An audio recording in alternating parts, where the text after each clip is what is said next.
मेहमान बनकर आए थे और भाषण दहशतगर्दी पर देने लगे। मैं यकीनी तौर पे जो ऑर्गेनाइजर्स हैं और मेजबान उनको एहसास कमतरी का शिकार कहना चाहूंगी। क्यों? क्योंकि उसकी बेहुदा गुफ्तगू सुनने के बाद ये लोग तालियां बजाते रहे और जावेद अख्तर बीजेपी का भरा हुआ जो कैसेट है वो चलाते रहे। जरा सुनिएगा। तो आज वज़ीर-ए-आज़म साहब ने तो फरमा दिया कि IMF के साथ जब मामला तय हो जाएंगे तो महंगाई ज़्यादा हो जाएगी, बढ़ जाएगी। अभी महंगाई इतनी ज़्यादा है तो जब बढ़ जाएगी तो क्या होगा। अच्छा, अवाम की राय जानते हैं इस पर। हमारे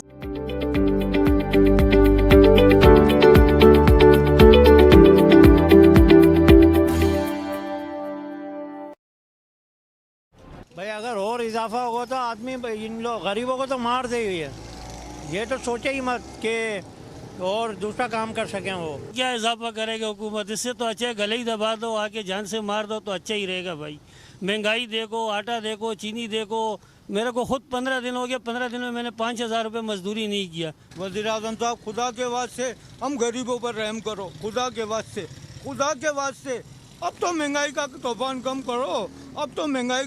कम करो, मेहरबानी करो।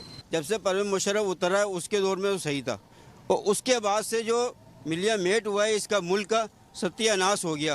हर बंदा अपने खाने पीने पे लगा हुआ है, जिसकी जो चल रही है वो वहाँ से पैसे निकाल रहा है। क्या आप इसलिए आए हैं कि आपको जो है सिर्फ महंगाई करनी थी? और अगर महंगाई करनी है तो फिर आपको IMF के पास जाने की जरूरत क्या थी? अभी कह रहे हैं IMF के मुआहदे के बाद महंगाई होगी, तो पहले क्या था? इमरान खान के दौर में पेट्रोल मिलता था 150 लीटर, जब ये आए तो 180, फिर 220, फिर 250, अब 272 रुपए। जावेद अख्तर बीजेपी का भरा हुआ जो कैसेट है वो चलाते रहे। जरा सुनिएगा। अहम बात यह है कि ये जो आजकल इतना गर्म है फिजा, वो कम होनी चाहिए। हम तो बम्बई के लोग हैं, हमने देखा हमारे शहर पे कैसे हमला हुआ था। तो वो लोग नॉर्वे से तो नहीं आए थे, ना इजिप्ट से आए थे, वो लोग अभी भी आपके मुल्क में घूम रहे हैं। लो भाई, RSS के तर्जुमान हमारे लाहौर में बैठकर हमें इंतहा पसंदी पर दर्स दे रहे हैं, भाषण दे रहे हैं। भाई वाह! अरे जावेद अख्तर साहब, क्या कुलभूषण यादव याद है आपको? कुलभूषण यादव वो नॉर्वे से आया था और जो अभिनंदन है उसको नॉर्वे ने भेजा था। उनकी बात करते हुए आपकी बकायदा काम पे टांग जाती हैं। असल में आपको वापसी की फिक्र खाए चली जा रही थी कि कहीं जो गुजरात का कसाई वहां बैठा हुआ है वो पाकिस्तान जाने की पादाश में गाय पकड़ने का इल्जाम लगाकर आपको जिंदा ना जला दे। ये थी आपकी सही फिक्र जो नजर आ रही थी आपके अल्फाज में। बड़े दानिश्वर और बड़े जो कलाकार बनते हैं आप। अब पता चला कि कितने ड्रामेबाज हैं आप जावेद अख्तर साहब, और इतना ही डर है तो आते क्यों हैं? मेहमान बनकर आए, घटिया तरीन बातें करके चले गए, भूल के अपनी सरकार का फैसला कि जो पाकिस्तानी आर्टिस्ट है, मैं आपको जरा याद करवाना चाहूंगी आपकी सरकार का फैसला, जब पाकिस्तानी आर्टिस्टों को उन्होंने कहा था कि बॉलीवुड नहीं आने देंगे हम। क्यों? क्योंकि हमारे टैलेंट से आप लोग खौफजदा हो गए थे। तब क्यों नहीं बोले? और गुजरात में मुसलमानों का कत्लेआम होता रहा, तब क्यों खामोश रहे आप? समझौता एक्सप्रेस जला दी गई, पाकिस्तान में रॉ के एजेंट दहशतगर्दी फैलाते रहे, कश्मीर में और हिंदुस्तान के चप्पे चप्पे में मुसलमानों पर जुल्म ढाते रहे।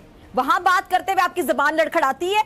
और जो शबाना आजमी, उनका वो इंटरव्यू मेरे ख्याल से आपको, जिसमें क्या कहा था उन्होंने कि जी मुसलमान होकर हम मुंबई में एक फ्लैट भी नहीं खरीद सकते। याद है आपको? नहीं याद? जरा सुनिएगा।